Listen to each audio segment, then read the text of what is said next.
Sunan Giri sebelum dia dewasa masih anak-anak sudah bermujahadah, dia menuntut ilmu di Ampel. Begitu dengan Sunan Bonang, begitu dengan para aulia. Dicontohkan oleh generasi berikutnya bagaimana kesungguhannya Syekhona Ulil bin Abdul Latif Bangkalan menuntut ilmu. Dimulai dari masa anak-anak.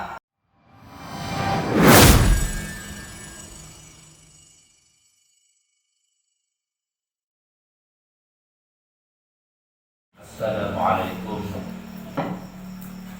warahmatullahi wabarakatuh. Bismillahirrahmanirrahim. Alhamdulillahirabbil alamin. Wa bihi nasta'inu ala amri waddin. Allahumma inna nas'aluka bismikal azamil maknun an tusalli ala sayyidina Muhammadin khairil bariyah salatan anta barakatana bil ta'ah wa qulubana bil mahabbah wa arwahana bil ma'rifah wa asrarana bil syahadah wa ala alihi wa sahbihi sallim adada kamalika bi kamalihi bi rahmatika ya arhamar rahimin. Amma ba'd. Min alamatin najah najahi ar-ruju' ila Allah fi bidayatihi. Paneka sebagian dari tanda keberuntungan ini abadi dari Allah fi bidayatihi, di masa permulaan. An-najah fi syai' kauntawan dalam sesuatu huwa bulughul qasdi, paneka tercapainya saja. Wal murad bersikap kaki fihi dalam saja wal murad. Wa qala Syekh Ahmad bin Atibah Al-Hasani radhiyallahu ta'ala anhu, bad'atuhu Syekh Ahmad bin Atibah Al-Hasani radhiyallahu ta'ala anhu, idza tawajjahta himmataka, kalana tawajjuh atqongku sampian himmana tekad budak kesampian ayuhan murid wa ayi murid ila talabi syai' untuk mencari sesuatu ayi syai' kana mana sesuatu itu pada wa arka, dan kamu berkeinginan ayunajiha beruntung amurhu apa urusannya, watablu dan tercapai muraduka, dan tercapai kamu muraduka apa yang kamu harapkan, yang diharapkan kamu fi dalam syai', watakunu dan ada nihayatuhu apa puncaknya murad hasanatun adalah kebaikan, wakibatuhu dan akibat daripada murad mahmudatun adalah kebaikan. Farji ila Allah fi hidayati thalabihi, maka kembalilah kepada Allah fi hidayati thalabihi dalam permulaan mencarinya. Wan salaha, dan melepaskan min haulika dari kekuatanmu, wa quwwatika artinya kekuatanmu, kama qala alaihi salatu wassalam, seperti sabda Rasulullah sallallahu alaihi wasallam, iyyakum min indillah yamti, jikalau ada di sisi Allah maka laksanakannya. Fala tahus alaihi, maka janganlah kamu berharap, maka wala tahus, maka kamu janganlah berharap berlebihan alaihi atas sesuatu, wala tatin musyaihi, dan kamu jangan selalu berkeinginan kuat bisa dengan urusan itu. Fama, dan maka apa-apa sya'ah yang Allah berkehendak, yang berkehendak Allah siapa Allah, karena maka ada, telah ada. Waman lam yusha, dan apa-apa lam yusha yang tidak akan berkehendak, Rabbuna Tuhan kami, Tuhan kita, kami buktikan tidak pernah ada. Walau kita betul insu, maka seandainya berkumpul manusia wal jinnu dan jin ala ayyafauka untuk memberikan manfaat mereka padamu bisyai'in dengan sesuatu lam yuqaddirullahu laka, tetapi Allah tidak menakdirkan padamu lam yuqaddiru, mereka tidak akan mampu ala dzalik, atas untuk memberikan manfaat. Walau jatamau, dan sekiranya mereka jin manusia ala ayyatuka untuk memberikan mudarat kepadamu bisyai'in dengan sesuatu lam yuqaddirhu, Allah Ta'ala tidak menakdirkan, lam yuqaddirhu, Allah tidak menakdirkannya alaika padamu, lam yuqaddiru, maka mereka tidak akan mampu ala dzalik untuk memberikan mudarat. Jasadil aqlam, telah kering apa kolam, atau itu syukur, dan dilipat sudah ditutup apa lembaran-lembaran. Di sini dalam pengertian ini, barang siapa untuk beruntung memperoleh keberuntungan yang hakiki, maka dia harus kembali kepada Allah di permulaan mencarinya. Sebelum kita membahas secara tasawuf, coba kita renungkan. Ini makalah daripada Shahihul Hikam Syekh Mu'tadir Iskandari. Man asyraq bidayatuhu asyraqat nihayatuhu. Barang siapa yang cemerlang di masa permulaannya, dalam maksud di masa mudanya dia giat.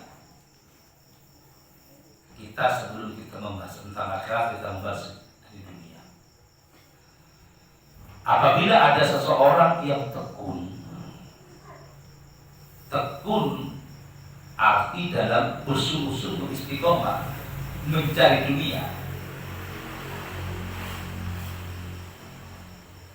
maka bisa diartikan asyrabat nihayatuhu, di masa tuanya dia akan bahagia. Ini kaidah secara umum. Misalkan ada orang semenjak umur 15 tahun, dia dengan jujur, dengan tekun berdagang. Dia tidak sampai 40 atau tidak sampai 50, dia akan menjadi pengusaha sukses.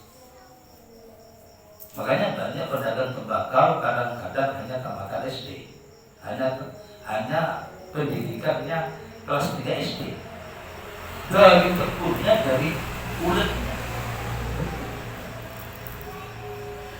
Banyak orang-orang yang berkah kehidupannya ini dari sisi dunia dulu, karena kejujurannya bekerja dengan memuntang panting jasadnya, jasmaninya, memeras keringatnya, dia akan mereka sesuai dengan masa tua.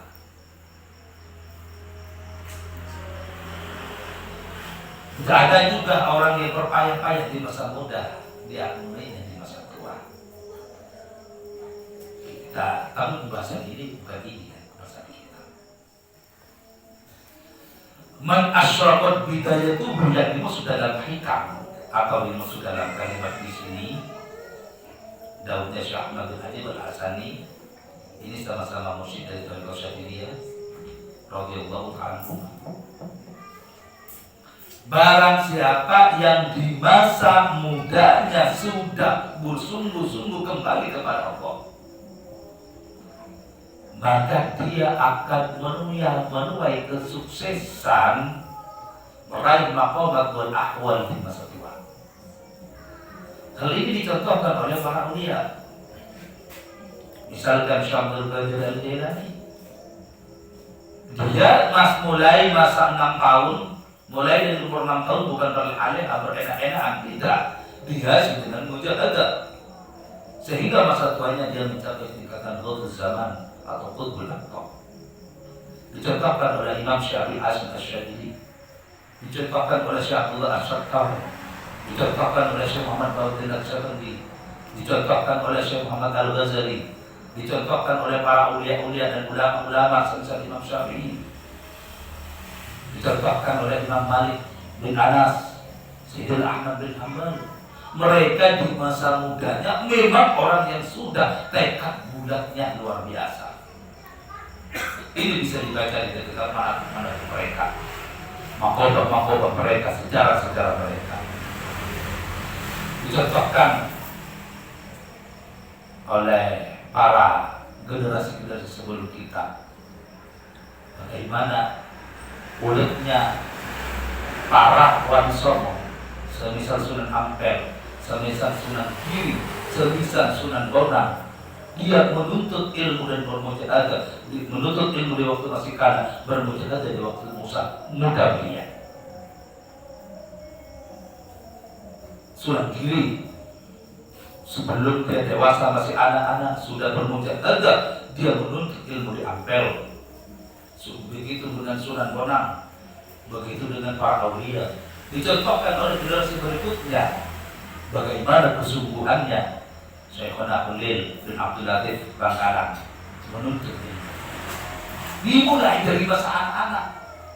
Bagaimana beliau istiqomah dalam menuntut ilmu, istiqomah dalam wirid, bermujahadah, taatnya kepada gurunya, khidmahnya kepada gurunya, sehingga asyrafat nihayatuhu. Beliau di masa tuanya cemerlang.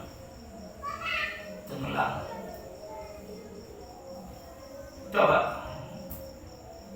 wali-wali sebelum kita, orang-orang soleh sebelum kita, dia memulai masa mujahadahnya mayoritas 95% dimulai masih belum balik.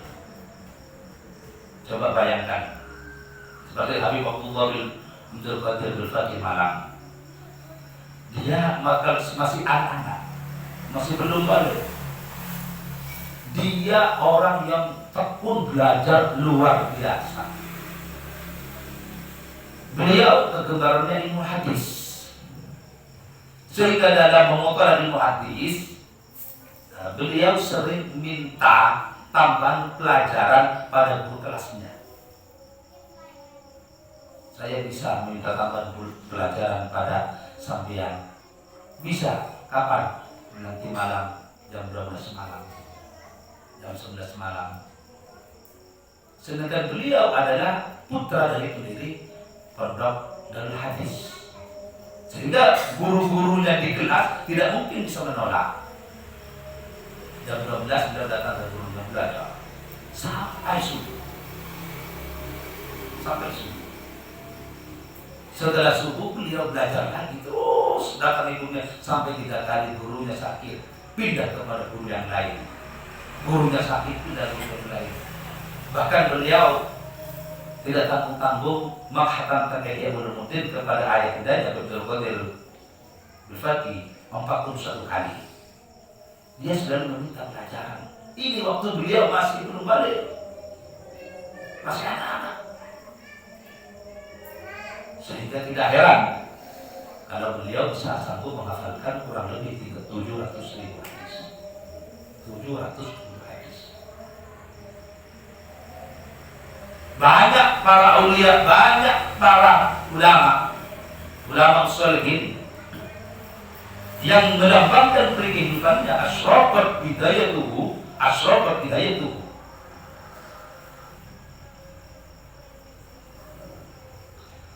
Sehingga ada seorang kiai namanya Kiai Haji Bashir Jabullah, Muhammad Bashir Jabullah Kudus. Dia berkata, kalau kalian melihat kegemarannya mujahadah, itu tanda dia akan sukses. Sehingga konon katanya santri-santri beliau diwajibkan untuk mengamalkan sholawat atau kitabul khairat dan berpuasa selama 2 tahun. Jadi kesuksesan di masa nihaya itu melambangkan kesuksesan, ada tanda di masa bidaya, di masa permulaan. Ini adalah biografi dari para ulama dan aulia misalkan Abdul Hamid Pasuruan. Di waktu dia ada di pesantren, ketebarannya dia muslah, khulwat. Jadi tidak heran di masa sepuh beliau banyak orang-orang mengambil berkah kepada beliau. Dia itu beliau sebagai waliul kabir. Radhiyallahu ta'ala. Kembali kepada dahulunya Syekh Ahmad bin Ali Al-Hasan radhiyallahu ta'ala. Di dalam menuntut sesuatu, ini beliau memberikan gambaran kepada kita, baik duniawi atau ukhrawi, kita harus kembali kepada Allah. Arruju ila Allah, kembali kepada Allah. Sekuat apapun usaha kita, dan memang usaha ikhtiar itu tanda daripada an-najah, alamatun najah. Sekuat apapun ikhtiar kita, hakikatnya itu adalah kehendak Allah. Kalau Allah berkehendak, ini seperti hadis, apa seandainya manusia, seluruh jin dan manusia berkumpul untuk memberikan manfaat kepada kalian, tidak akan bisa bermanfaat kalau tidak seizin dengan Allah. Seandainya jin dan manusia akan memberikan mudarat kepada kalian, tidak akan bisa memberikan mudarat kepada kalian kecuali dengan izin Allah. Seperti aklam, mungkin di subuh, kodam sudah kering, tintanya sudah kering, subuh sudah ditutup. Dalam maksud, memang semua adalah kehendak Allah. Akan tetapi kita harus belajar arju Allah, kembali kepada Allah. Begitu juga orang yang menuntut akhirat. Orang yang mencari akhirat harus lebih giat daripada mencari dunia. Dunia yang sementara dan serba terbatas dan serba sedikit dan ada temponya, ada ajalnya. Ini manusia memperjuangkannya mati-matian, kepala dari kaki, kaki dari kepala. Padahal urusan rezeki itu Allah menjaminnya. Wa rizqukum fis sama' wa ma tu'adun, dan rezeki kalian ada di langit dan apa-apa yang dijanjikan kepada kalian. Dan bahkan dunia diperuntukkan oleh Allah Ta'ala bagi yang mau dan yang tidak mau. Contohnya para aulia, para ulama sholihin, mereka artinya tidak cinta dunia, tapi Allah Ta'ala memudahkan urusan beliau memudahkan urusan dunia beliau. Tetapi akhirat hanya diperuntukkan bagi yang memperjuangkan dan bagi yang mau.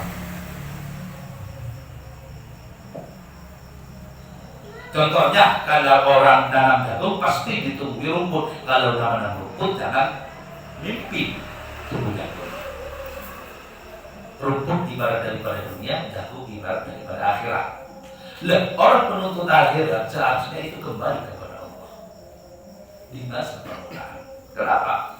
Takut ibadahnya itu kalau tidak kembali kepada Allah, disusupi riya, disusupi sum'ah, disusupi takabur, disusupi dengki, hasad, dan lain-lain.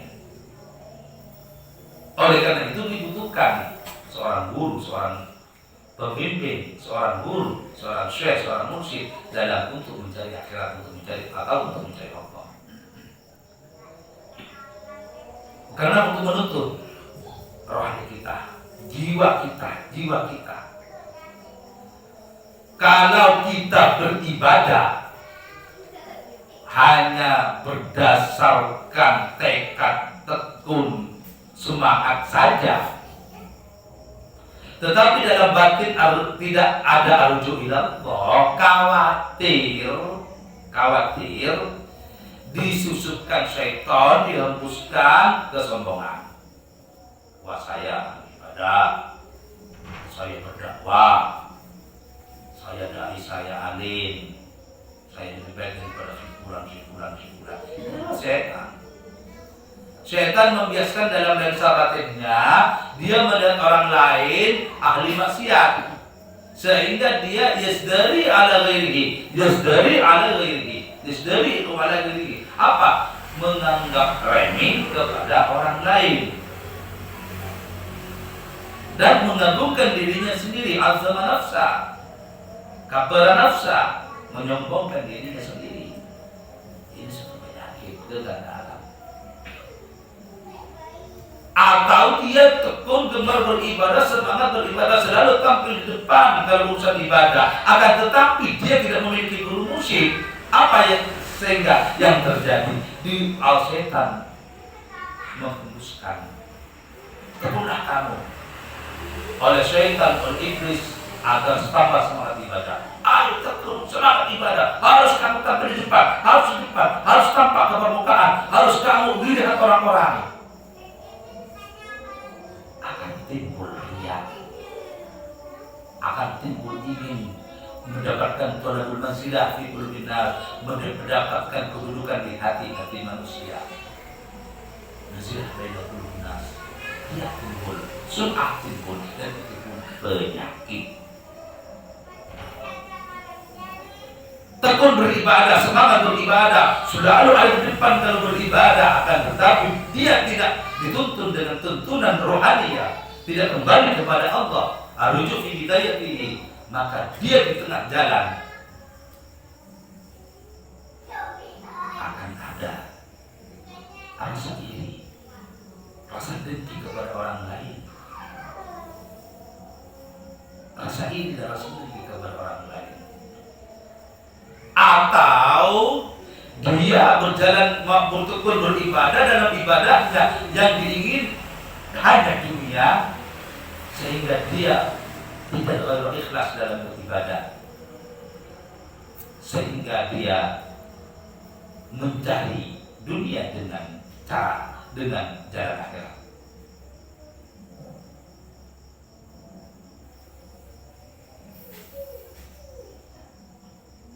Dia tekun, dia tidak tidur malam, tapi kekayaannya hanya untuk ingin kaya. Betul dia senang berpuasa, tetapi kekayaannya dia ingin memuaskan nafsu dan seterusnya. Ini kenapa? Karena di masa permulaan melangkah tidak dituntun dengan seorang mursyid atau guru pembimbing, sehingga dia tidak arju ila Allah, tidak kembali kepada Allah. Amalan-amalan yang beliau tekuni, yang beliau istiqomah, yang beliau seakan-akan semangat beribadah, bukanlah untuk Allah, bukan untuk pengabdian kepada Allah, bukan lillah, tetapi lilja, untuk pengaruh, lil mal, untuk harta, lil qulubin nas, untuk hati-hati manusia, untuk mendapatkan perhatian manusia, untuk mendapatkan penilaian orang lain, mendapatkan penilaian daripada masyarakat, dan seterusnya. Ini dari permulaannya sudah secara batin gelap. Cuma zahirnya seakan-akan dia baik, pada akhirnya dia akan mencapai kegelapan. Oleh karena itu, dari ikhwan wal akhwat, jadi kita harus bagaimana di masa permulaan kita, di bidayah kita, untuk arujud ila Allah, kembali kepada Allah, sehingga kita juga untuk bidayah kita di usaha kita juga bisa arujud ila Allah, kembali kepada Allah. Bayangkan, banyak orang melakukan banyak orang melakukan wiritan, cuma yang dicari hanya kesaktian, yang dicari hanya kejayaan, yang dicari, ya pada akhirnya itu hanya yang dicapai, dan akan mencapai kegelapan di masa depan, di akhir-akhir hayatnya. Oleh karena itu, ini asyrafat bidayah itu, asyrafat bidayah ini tidak dikatakan sufi, dikatakan orang ahli tasawuf, Marilah kita kembali kepada Allah. Di bidayah kita, di permulaan kita, meskipun memang kita harus dituntut untuk semangat mujahadah, tetapi batin kita harus menyerah kepada Allah, bersambung kepada Allah, dan kita tidak boleh merasa diri kita lebih baik daripada orang lain, lebih mulia daripada orang lain, patut dihargai lebih daripada orang lain, dan seterusnya. Karena itu adalah kegagalan dan segi rohani.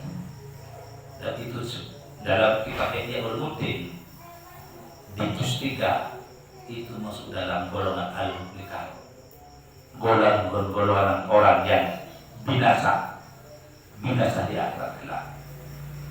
Oleh karena itu kita mohon kepada Allah, semoga kita istiqomah rujuu fil hidayah wal inabah ila Allah fil nihayah. Amin Allahumma amin. Kembali inabah, kata arujuk kembali waktu pemula, inabah kembali waktu kita di masa akhir, di masa tua, di masa puncak. Kapan kita bisa secara umum, baik dari pandangan dunia atau pandangan akhirat atau pandangan kepada Allah, masa bidayah, masa nihayah. Dari segi umur, dari balil atau sebelum balil sampai kahula. Kahula ini 30 tahun, 35 tahun. Ini bisa dikatakan bidayah.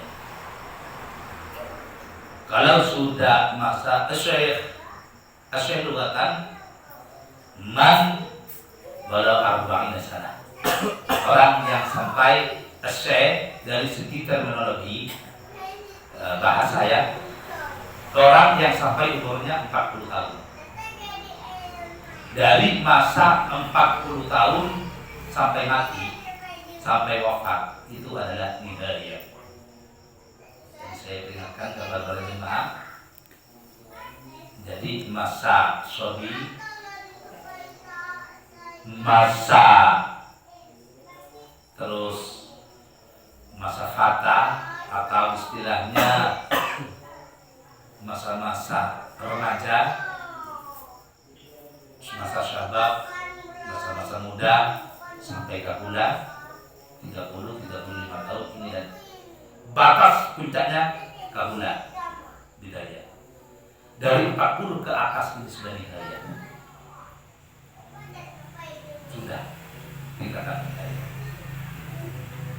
Akan tetapi al-fakir tidak memupus asa atau memputus asa ikhwan-ikhwan yang kembali kepada Allah, yang bertaubat di masa 50, 60, 70 tahun.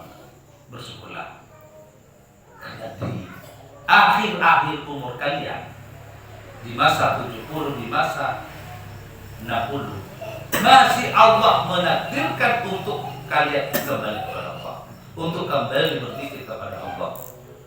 Toh sampian tidak selevel para aulia atau para ulama sholih, tidak selevel dengan orang alladzina la khawfun wa la hum yahzanun, orang-orang yang bersuluk atau di masa mudanya, tetapi sampai bergembiralah.